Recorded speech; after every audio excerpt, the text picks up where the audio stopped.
Billing electronically in ICANotes is a very simple process. There are three main things that you have to make sure are configured ahead of time. Number one is settings and directories.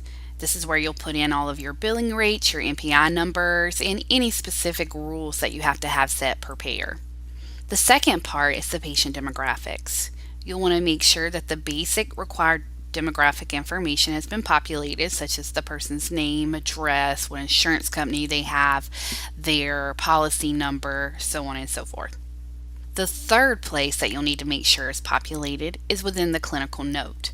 Because our program is note-based, when you create a note, it will automatically generate a claim within the system. Nothing will happen to that claim until you take action on it. So it will go into a specific report called your Billing Productivity Report. Here in this report, you'll see a list of criteria that you can select from on the left, and then you'll see a report summary of what you've selected thus far on the right.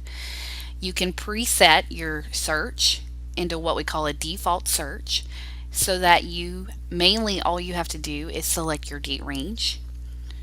You can clear all your patients, and you can clear providers if you have multiple providers. Then select your billing report expanded to pull up a list of those particular clients.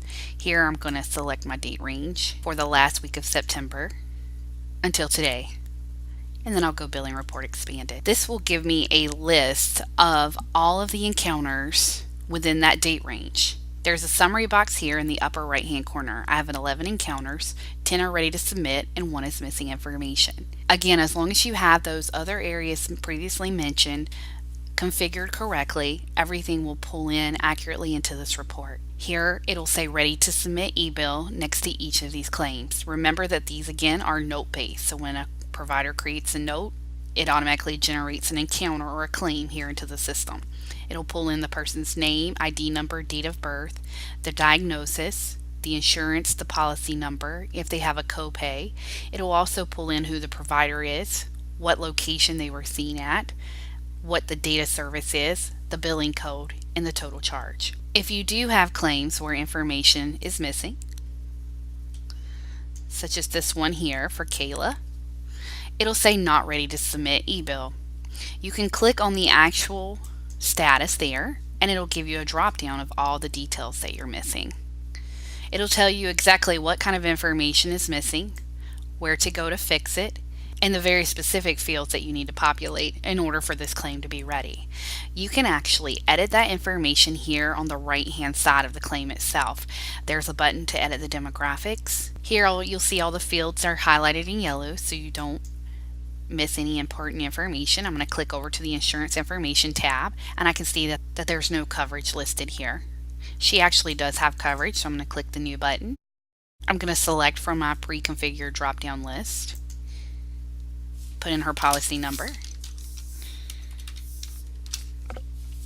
At this point, I'll click the continue button to return back to my report, and then I'll recheck my status.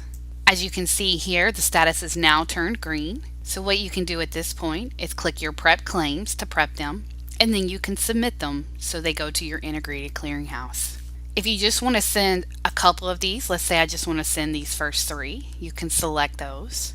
And then we also have where you can prep selected as primary, just to confirm those claim options.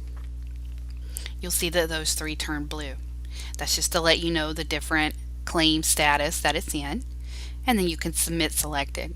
You'll receive a confirmation message just letting you know that has been saved and it's being uploaded to your integrated electronic claims clearinghouse.